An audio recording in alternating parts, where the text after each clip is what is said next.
Hello, everyone, and welcome back to the Open to Life podcast. I'm joined today with Brigid Tebaldi. Tebaldi, where does that last name originate? My husband's family is Italian. Okay, very cool. I was thinking Italian.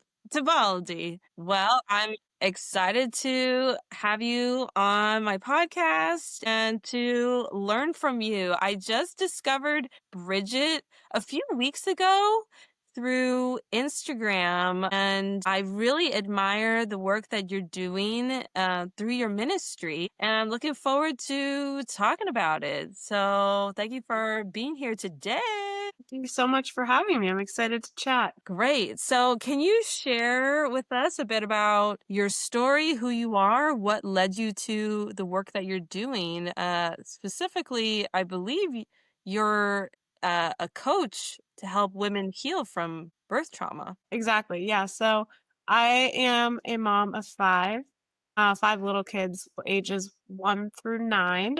And so we live in Pennsylvania on a farm, and I am a board certified health coach. I'm also a traditional birth companion as well as a fertility awareness instructor. And Wow. so, yeah, it was really just all of those experiences have helped me to be where I am today. And specifically in regards to my business, where I really help moms who've experienced challenging or traumatic births to heal from them. So I kind of bring everything that I have learned together to heal mind, body, and soul so that again they can move into like future pregnancies without fear or just motherhood without carrying the burden of everything that they've been through. I'm so thankful that I discovered you when I did because I would say that my birth was traumatic. I've talked about it on the podcast. I was hoping for this unmedicated, blissful, goddess like birth and ended up having a C section. So I'm really thankful for your ministry to be able to work with you. And especially since I believe you're doing this from a Catholic lens. Yep. So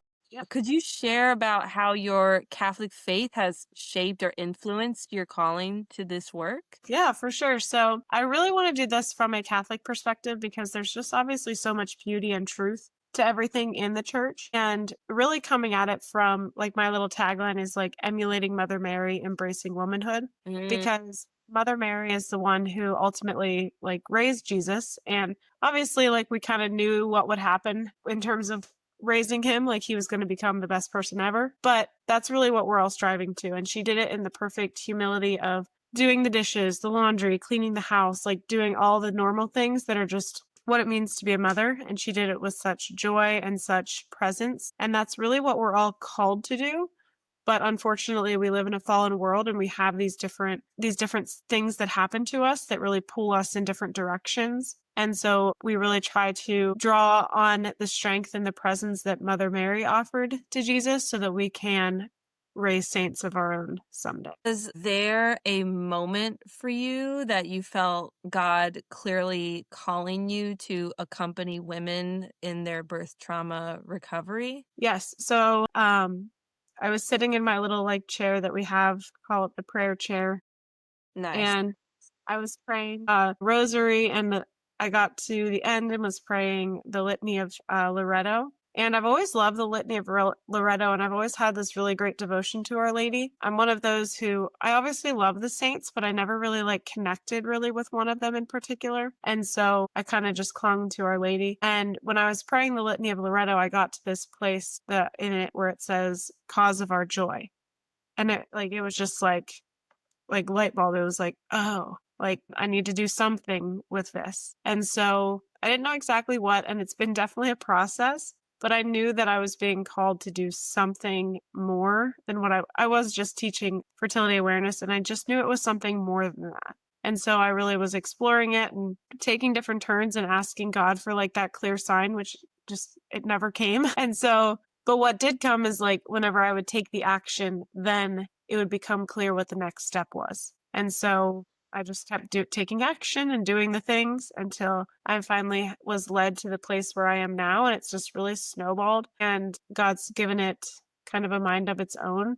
And yeah, it's just been really beautiful. Totally relate with that, like, always just taking the next right step, and I think there's scripture that says that God is a what is it? A lamp unto our feet that, there I don't know, there's not just this bright light with this straight path, but that there's this, uh, gentle light for every step that we take. I can definitely relate with that. What fertility awareness method did you teach or are you certified in? I'm curious. Yes, I'm a Billings ovulation method instructor. So that's the primary method. And then I'm not certified in it, but I also have experience in using like the Mira monitor as well. So being able to test those Very different hormones. cool. Another Yeah. femtech device. Yeah. I'm thinking about getting my hands on the Mira. I'm in a Facebook group where women buy, trade, and sell their femtech devices, and so there's several Mira devices being sold secondhand. So I'm like, ooh, maybe I'm gonna get my hands on one of Yeah. those. We'll see. Yeah. It's pretty cool how you can actually know what's happening like in real time. I will say though, the big caveat is that it is not cheap. Sticks are expensive, but Yeah. it is really neat to be able to see what exactly is happening for sure. So, Bridget, I have a friend who has a similar birth experience to mine, of course, individual in its own way. And I spoke with her recently, and she was hesitant to use the word trauma to describe her birth as traumatic. So I'm curious to hear from you, what is birth trauma? How common is it? Because it seems like maybe there are women who have experienced it and don't realize it. I would say, based off my friend's story, that you had a dramatic birth, but let's hear from you. And maybe it's a difference with big T trauma, little T trauma. Yeah, so for sure. So trauma is really relative. And that's one of the biggest things people have to remember is that what someone might perceive as being traumatic, another person might not. So, for Mm, example, somebody might go in to have like a quote emergency C section and they might not find it being traumatic at all, but somebody might have a natural vaginal birth unmedicated and finds it traumatic. So it really just depends on the person and their experiences leading up to that birth. And so it's not really like we can say, like, oh, because you weren't on a ventilator, you didn't have like an embolism or something like that. Like, therefore, you can't consider it traumatic. That's not how it works. Again, it's really individualized and dependent upon whatever it is for you. But it is actually, unfortunately, very prevalent. There's statistics that show that um, like 1 in 3 people report experiencing a traumatic birth. Some numbers actually show that up to 45%. So it really kind of depends, which 45%, like that is so high. If you think about it, that like that half of the women essentially find their birth to be traumatic. And in addition to that, about 20% of women find or report that they were mistreated during their birth as well.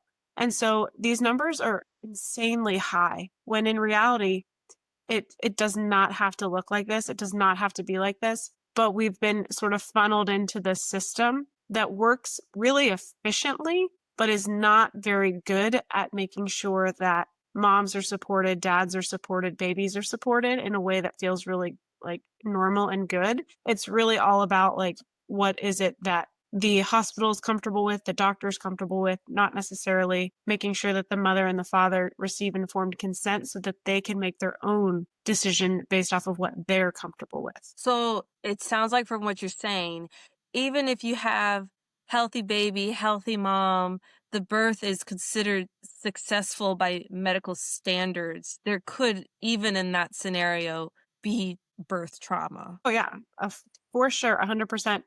Again, it doesn't have to look like anything crazy happens. Like, yes, I've worked with moms who've like literally been on a ventilator fighting for her life, but I've also worked with moms who have had the home birth, but it just didn't go the way that they had planned it to go. And so you can't say that like the one mom's experience was worse or better than the other mom's experience. Mm. It doesn't look like that. It's all based off of what our bodies and our minds perceive it to be. So therefore, we need to validate that and work through that so that we can really heal it and move forward from that experience. What are some signs that maybe a woman is carrying unhealed birth trauma without realizing it? Yeah. So some of the big signs that I hear from moms, are that one of the biggest ones is that they find themselves being really short and snappy with their kids or their husbands. Like their patience is just gone. Another one that's huge is like kind of the basics you would think of, like the nightmares, the flashbacks, the intrusive thoughts. Those sorts of ones are pretty evident. Also, just having a fear of intimacy with their husband because they're really scared to have another baby because of everything that they've been through. Yeah. It really depends on the person, but again, it's mostly the intrusive thoughts, the nightmares, the fear of being intimate with their husband, impatience with their children or their spouses. Another big one that I hear a lot is just that they feel like their body failed them. Um, they feel like their body's not good, that they did everything wrong, or that they Okay. did all the preparation and it didn't go the way that they thought it would go. So just Mhm. a lot of like self-blame about how things went. And then there are some other ones too that are a little bit less common, but definitely still there, which are like the difficulty sleeping. Some of these are kind of borderline where like they kind of fall into like the postnatal PTSD. So it's kind of a slippery slope. Mm. But then also um like body image issues, a lot of body image issues. And we sort of just like roll that off as kind of like, oh, this is just like postpartum. But in reality, like, no, this is deeper than that because but when you're postpartum, this is whenever you should be so grateful for your body. And so, like, my body's so good. And so often women just look at themselves and, like, especially if they've had a C section, they have a C section scar, they're afraid to look at it, they're afraid to touch it. So, those are some of the big signs that I've seen. Wow, a lot of what you were saying just now, I'm like, I can relate. Oh Yeah. my goodness. Speaking about body, for me, I knew that my body was going to change. I did not know what change would look like. I imagined that change was going to look like a bunch of stretch marks, but shrinking back to my pre-body weight size. Instead, I have zero stretch marks and I cannot fit back into my pre-baby preconception clothes. And that's been a big like mental thing I've been trying to learn to embrace and overcome. And I bring this up because I feel like I'm more active now than I've ever been with the frequency of walking that I do. We got a rebounder from our local thrift store, so now I'm jumping on the mini trampoline. Not crazy stuff, but just like these simple ongoing movements. And yet, I still weigh more than I ever have when I feel like I move more than I ever did in my young adult life. And I was talking to a friend once of like, I just don't know why this like weight is not shedding. And she mentioned the word to me of maybe you need to do some somatic work, that maybe there's some somatic healing that needs to be done from your birth. And that will maybe help with losing the weight that you are holding on to something. And I don't actually know what that word means. And I've heard you use that word before. And I'm curious, what does it mean to heal somatically? Can you explain that? For sure. So essentially, okay, actually, first off, there are a lot of thoughts around somatic work because unfortunately the new age movement has sort of like hijacked it, where they Mhm. talk all about like somatic work and doing different things to like all that sort of thing. But really, at the root of it, somatic work is just anything that is relating to biology, especially that is coming like or distinct from the mind. So think of it more of just like your biological response to something.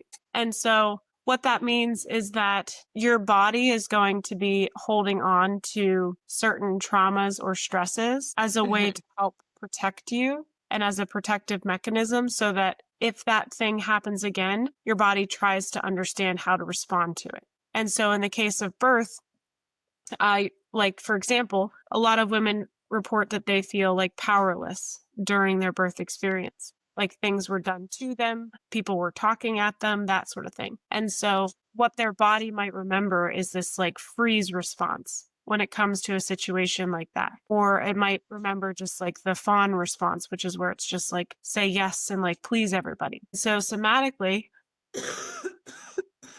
sorry, somatically, what that can look like is when you think about your birth experience, you start to have a harder time breathing, your chest gets tight, your shoulders get tight, your brain might like check out and you might not remember things very well. So there's all of these different things that your body is doing in order to help protect you. But in reality, what that does is it doesn't allow your body to fully process what it went through. So therefore it can't release what it went through. So essentially you're kind of always living in this state of stress or this state of like not understanding completely what's going on. And so what you have to actually do is you have to show your body that it's okay and safe to release what it is that you're holding on to. And so it's difficult to do, but whenever you do that, then your body can finally start to heal and start to like really feel relaxed and calm again. Okay. Yeah, when I've heard the word somatic, it sounds really woo-woo.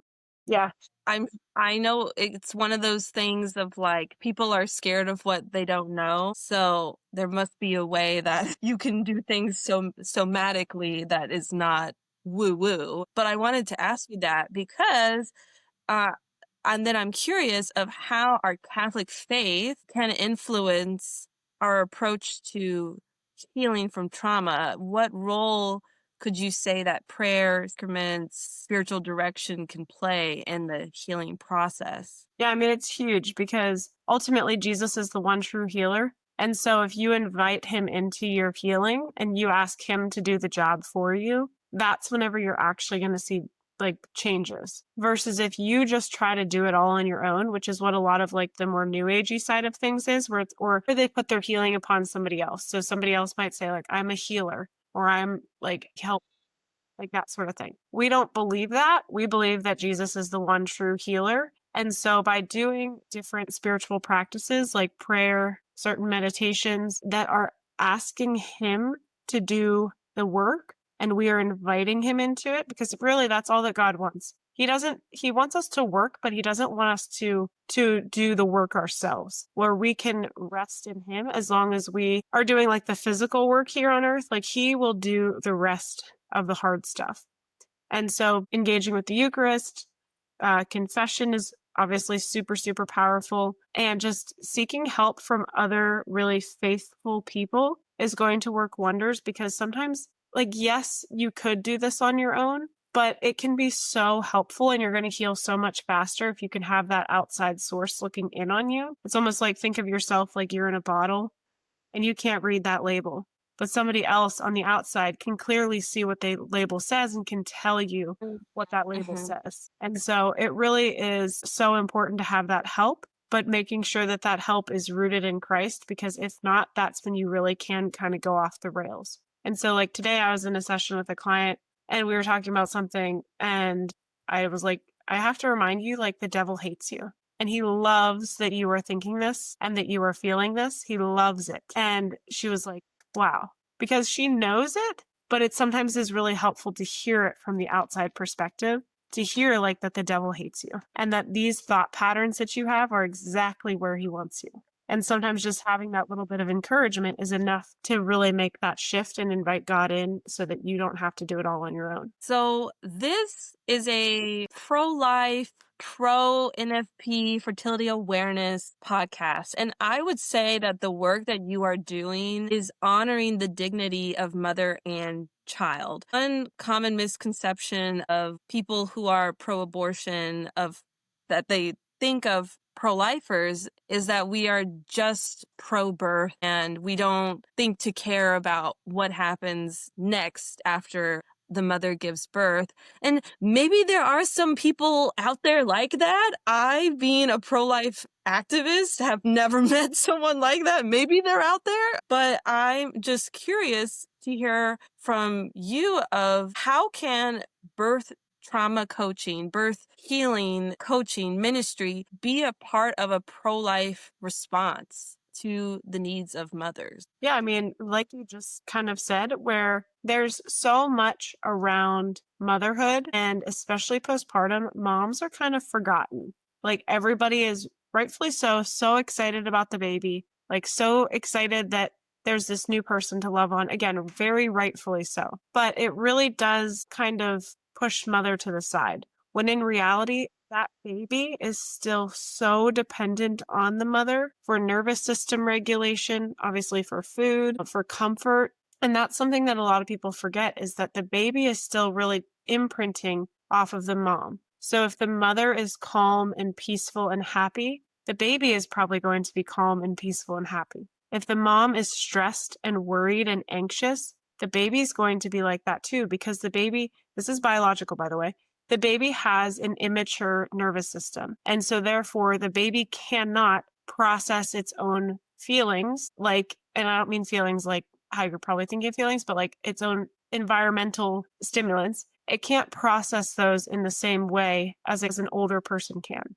And so the baby really relies on the mother to do the processing, so that then that baby can just do whatever the mother is doing. And it's really a protective thing, because if you think about it, like out in the wild, the baby needs to follow the mother's lead. If the mom's anxious about getting eaten, like the baby needs to also be anxious about getting eaten. But we thankfully don't live in that world anymore. So more so than ever, we need to remember that the mothers play such an important role even after the birth, but also that the birth itself is so important, because that sets the stage for everything else after that birth. If your birth goes well, your chances of breastfeeding are going to go so much better. If your birth goes well, the chance, and like uninterrupted or no interventions, your chances of developing any sort of postpartum depression, anxiety, or rage decrease by so many percentage points. It's ridiculous. Your healing is going to be faster. Everything is going to play off of how your birth goes. And so we kind of just focus on like the baby and getting the baby out, which is, again, important to make sure that everybody is happy and safe. But it's also important to remember the mother's experience, because that sets the stage for the baby's first, like, honestly, year plus of life. Yeah. The first, I feel like several months of my son's life that he was just constantly crying. I felt like everyone could soothe him but me. And because of my birth experience and then not getting the breastfeeding experience I wanted, I felt so disconnected from him.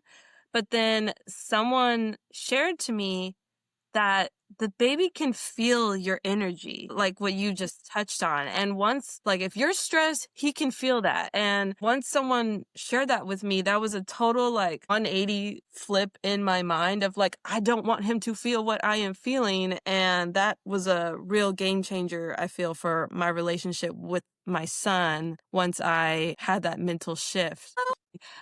Okay, so bringing NFP and body literacy into the discussion, what are some ways that fertility awareness can help women to reclaim trust in their bodies after traumatic birth experiences, or even prevent? Yeah, this is so good.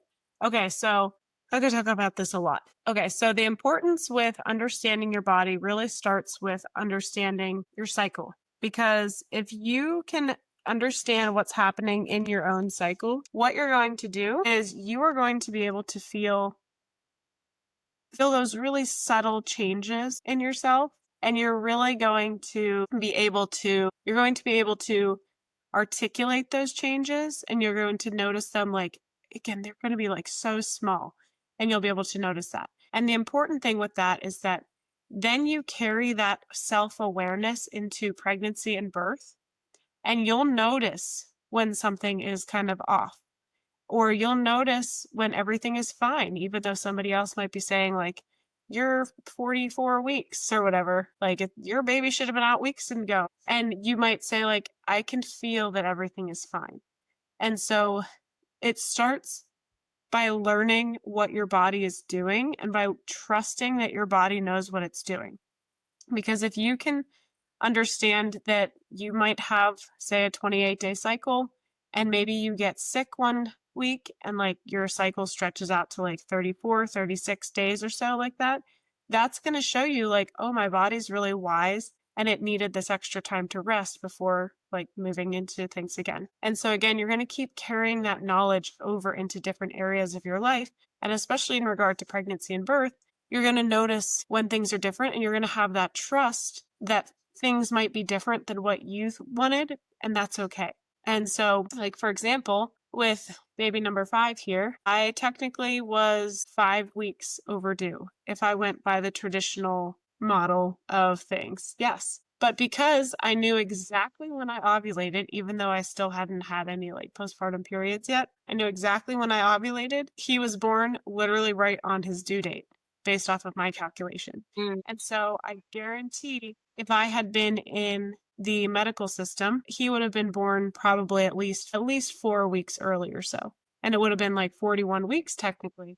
But I mean, he probably would have come out at like a 35, 36 weekish baby. And so to just think about that is crazy because the amount of development that happens in those last few weeks is insane. And so by practicing NFP for the last 10 years, and not even NFP, but just like body awareness over the last 10 years, it allowed me to know when things were happening in my cycle and then also to advocate for myself when I knew when things happened in the cycle. And the midwife was like, "Are you sure, Brigid? Because that seems kind of crazy." And so that's why it's so, so important. Because again, if you can master trusting your body in that area of your life, then that's going to trickle down into so many other areas of your life as well. That's so relatable to me.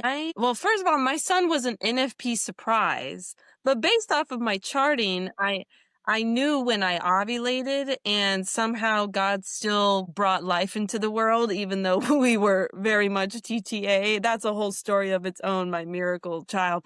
But because I knew when I ovulated, I kept telling the medical professionals, I'm pretty sure I'm X weeks, I'm X months along, and they kept telling me otherwise. And I really wish I would have just listened to my instincts instead of being like, okay, fine, I'll believe what you're saying. So there definitely was that instinct in me. And really, my son, based off of what I think to be true, he really was born around 38 weeks and not 36, like what they were saying. So, which is further along than what they thought I was. So, very true. And do you see this connection between in women, the women who are more in tune with their cycles and how they experience pregnancy and birth? Yeah, for sure. And that's one of the great things about working with a lot of Catholic moms is that they already have some of this experience. And so now it's just a matter of like helping them to really apply it and to trust themselves. But yeah, there's definitely a connection. And it's obviously easier if you've been practicing it for a while. But even if you haven't, like even just doing it a month or two, it's really going to give you a lot of insight. And it's going to also give your husband a lot of insight as well, which is really important for birth. Because I talk to so many moms who really Really? want like the home birth or the birth center birth, and their husband is like, nope, nope. And they really desire, Hmm. but their husband doesn't really get it and doesn't like, I don't want to say doesn't trust them, but he doesn't trust the process versus the husbands whose wife really practices NFP. Like they trust the process and they trust things a little bit different, like a little bit differently. And so that's something else to consider. Could you share a success story, maybe a moment of healing of someone that you worked with that continues to inspire the work that you do? Yeah, for sure. I mean, it's hard to pick just one. Um, because God's Well, been so that's good. hopeful. Yeah, he's been so good and he's yeah, so good. And so I'll just tell the story of Sarah. She has 5 children. She came to me whenever her fifth was about 7. I believe he was 7 weeks old. He was pretty fresh. And each of her births ended in a hemorrhage. She had 3 hospital births, 2 home births. First 3 were hospital, last 2 were home. Again, they've all ended in hemorrhage. And after we healed the birth trauma side of things, and that actually happened really quickly because I do this really specific exercise that asks Jesus to come in and like heal the specific traumatic experience. And so that was in the second session, I believe she said that was healed. But then what that uncovered was that there are so many underlying factors that were showing up in the birth that she hadn't connected that were actually related to things in her past. And so, like the hemorrhage, Mhm. she connected to like this feeling of like not being able to value herself. And then she connected that to like um, concerns or issues that she had with her mother and her father growing up. And so by starting to heal some of Mm. those different mother and father wounds, that helped her to really see that this hemorrhage was an opportunity for her to step into healing, not this like scary thing. And so So yeah, I'm excited to see if she ends up having another baby. Like, will she have another hemorrhage or not? But it was so cool to just hear her and just hear her say like that she doesn't have the fear around having any other babies. She doesn't have this stress about like, why did this happen? Like she doesn't question it anymore. And now it's more of just like this is what it is. And like it happened. And if it happens next time, like she knows that it's for a purpose and that she trusts God that he'll do something with it. So it's just like a really big mindset shift, but it's not in like the positive affirmation, just think positively kind of way. It's like a really like to your core, like you believe that everything's going to be okay kind of way. Wow. What advice would you give to a woman who suspects she might be carrying trauma from birth? So first off, talk to somebody about it. And before you talk to somebody about it, just tell them like, you don't have to actually say anything. Please just sit there and listen to me. Because so often that's all that we really want to start that process is just to somebody to say like, wow, you went through a lot. And then from there, that's finally like the key that opens up being able to process everything else that happened. And so if you're feeling like, was my birth traumatic? Like, did I go through something? Just start talking about it to somebody that you trust. And again, if you feel, you might not feel better, but if it feels like good to kind of like get that off your chest, that's a pretty good indication that there's more there. And like the God and the Holy Spirit are just inviting you to explore that even more. Or if you have any of those other like thoughts around what we talked about earlier, definitely seek support in some capacity. Oh, are you still there? Yep. Okay. So, what do you think that our culture perhaps gets wrong about birth and motherhood?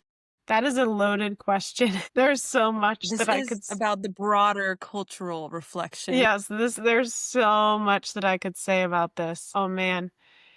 Okay, so it seems like the culture gets wrong the fact that they don't trust that women's bodies can do this. They want to control Mm. every aspect of it. They don't believe that there's a connection between the mother and the baby in terms of birthing. And I want to caveat this like, yes, sometimes moms need help. Yes, sometimes babies need help. That is 1,000% true. That's when we are so grateful and thankful that we do have the hospital system. However, the hospital system is not the best place to give birth simply because a lot of the people there are not trained in many of the core skills anymore. So, for example, breech, twins, physiological Yeah, birth, yeah. unmedicated birth, like they're not.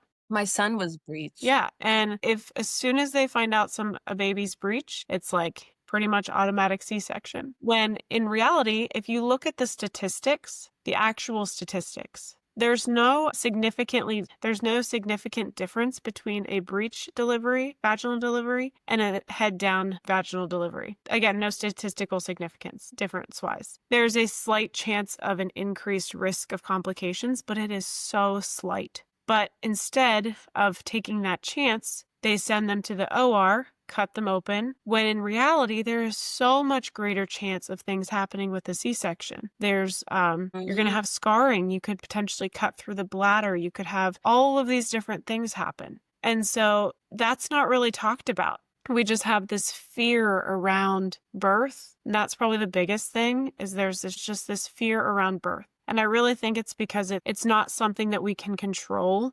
And we as humans love to control, but we can't control the way that birth happens. And that's really scary sometimes, but that's also one of the most beautiful things about it is that we can't control it. And so that's the reason, that's really I believe that's part of why God made it the way that he made it, because we really have to surrender everything to him in that moment so that we can trust that he has our best interest in mind. And again, I'm not saying that it always ends beautifully. It doesn't.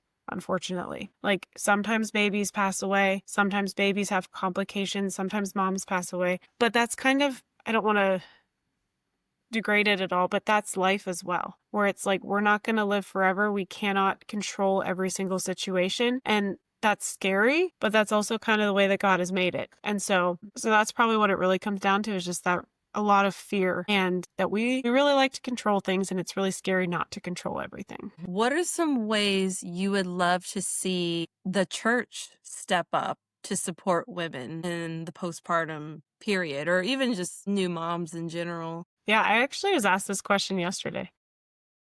Very cool. Yes. And so a big one is like to just offer them that physical support. So, like, do the meal trains, offer to watch the other kids, like, just do the basic things like that. That's probably like the easiest place to start. And then, even more so than that, is to educate. So, to educate the men of the parish, the other women of the parish, the priests, the sisters, everybody, that this is a really unique and special time. And not just from a physical standpoint, but from a spiritual standpoint as well. Because once you give birth, like nothing is the same ever in your life. And so just really educating everybody on that, I think is really important because I think it's really easy, especially for people who don't have children or like maybe for priests who like logically get it, but maybe they don't actually understand it, to sort of be rash and say or do things that aren't always particularly helpful. And so just helping them to see, like, it's not helpful to say, like, at least you have a healthy baby. It's not helpful to say, like, thank God you were in the hospital. Like, it's not helpful to say those things. It's helpful to just sit and listen and to not try to like educate or change thoughts or feelings about it. And also that it's okay to be uncomfortable with not knowing what to say. Like sometimes that's probably another big one, is that our culture is so uncomfortable with not having the answers, or not, it's so uncomfortable with uncomfortableness that we try to talk instead of just like sitting in silence or sitting in those feelings that that woman is experiencing. Yeah, definitely for me, when I first had my son, what I was hearing a lot was, well, at least you're healthy, baby's healthy. And what I wish I would have heard more of was, I'm so sorry you did not get the birth you wanted. And I'm thankful you're healthy and baby's healthy. Like just Yeah, for this sure. both and. So winding down our time together, if you could give advice to a first time mom, pregnant, preparing to give birth, what would you want her to know? Oh, this is such a hard question because, again, it's a loaded question. I think the biggest thing is that you should know that you deserve to have informed consent on everything. And that means that you are educated, you understand the pros, the cons. And then, even deeper than that, like to know that your body knows what it's doing as long as you stay out of the way. And that's the hardest part, is keeping your mind out of things and also keeping everybody else's opinions out of your mind. And so that's what I would want moms to know, is get informed consent on everything. That means education, actual education, not opinions, and that to just trust in your body. Wow. So this is the Open to Life podcast, and this is an intersectional space of pro-life movement meeting pro. So a question I'm asking all my guests is, what is some advice you can give to the couple or the girl who find themselves in an unexpected pregnancy? What can you tell them to encourage them to be open to life? Yeah, for sure. It's so important that you know that I know how hard it feels right now and it feels impossible, but that this baby is such a blessing, and that probably feels like such a fake thing of me to say right now, but trust me, in a year, you're going to believe that. And to just know that this baby is going to change your life for the better, and that you will have so much more joy than you could ever even possibly imagine whenever you look at this little baby's eyes and watch them grow up and become such a beautiful person. It's going to just change everything about who you are. And yeah.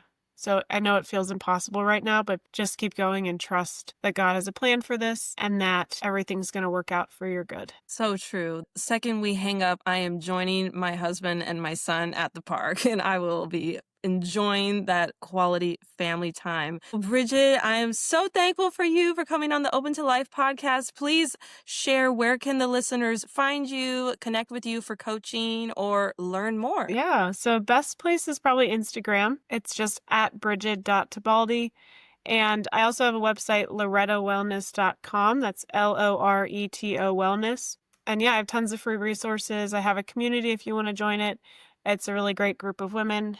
Yeah, I would just love to chat with you on Instagram or over in the community. And I will link all those down in the description. Thank you so much, Brigid. I've really enjoyed our conversation. I'm going to re-listen to it to learn again from you. And Thank you so much. I really hope the people who need to hear this will benefit from it, and anyone who's looking to heal from a birth experience can look to work with you. So thank you so much, Bridget, and you have a good evening. Thank you, you too.